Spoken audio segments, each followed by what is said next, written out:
here.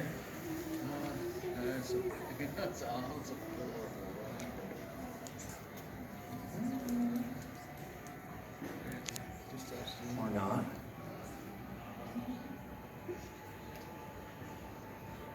Okay. All right, good morning. I'm Mark Russo. I'm Vice President of Sales for GoPivot Solutions.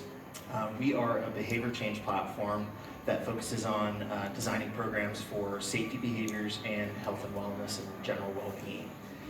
I'm going to talk to you a little bit about incentives today, and then talk a little bit of how we're applying the model to incentives as it relates to those kind of programs. We've probably all seen these articles that are out in the marketplace today around incentives and wellness programs, or just in general how wellness programs are not impacting ROI or engagement is terrible.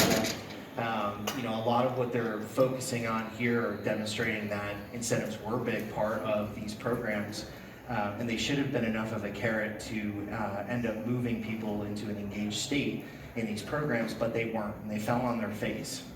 And the reason for that is because we're doing it wrong.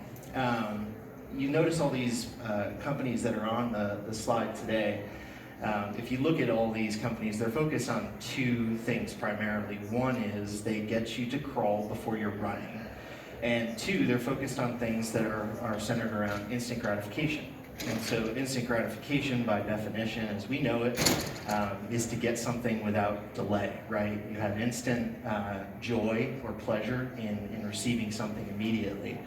Well, what some of our health and wellness programs are doing are, on paper, a healthy incentive like a premium reward for $500 sounds great, but how we're applying that is slow trickles over a 26 section pay period over the course of the year, and we're asking people to do 10 or 15 things to get there.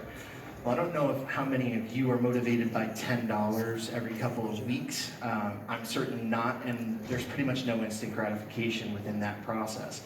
I'm not necessarily receiving anything that I can go and spend that day.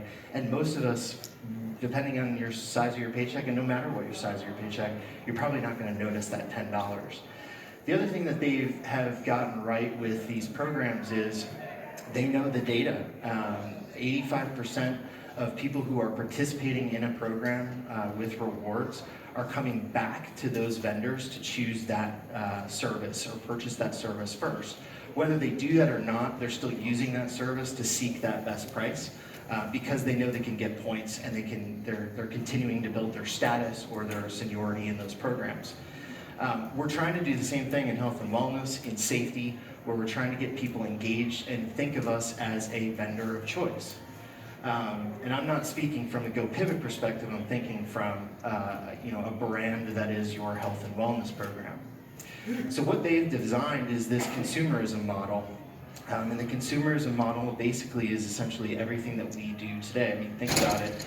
You basically can't go anywhere without them asking for a rewards program number, right?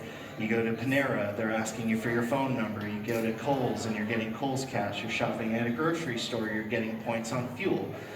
It's everywhere. So, what the incentive piece is not in how it is essentially being, like I said, put out there and of value. It's how people are going to go and receive it. And the idea is that it is points-based. So we're doing it very differently here at GoPivot. We're using a points-based reward program that actually adopts that consumerism model.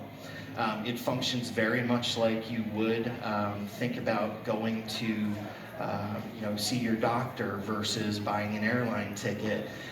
Maybe you're shopping for fuel points. Here you're going and you're tracking your steps in a challenge. All of those are using that consumerism model as it relates to the instant reward or instant gratification.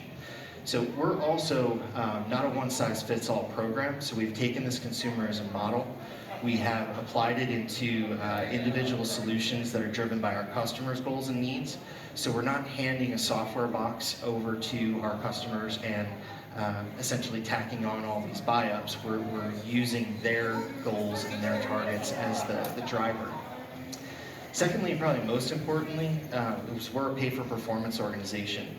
So we're using the same consumerism model that you're experiencing in those frequent flyer programs or hotel loyalty programs. And our model is set up to only have our clients pay for engagement. What all of our competitors are doing in this space today are paying on a per eligible, per member, per month pricing scheme.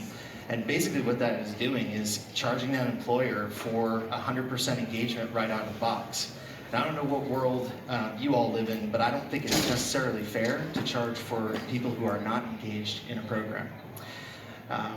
So I can keep going here, but I obviously only have a couple minutes to share this with you. We are at booth 421. I'd love to talk to you more about what GoPivot does and how we're impacting change. Thank you.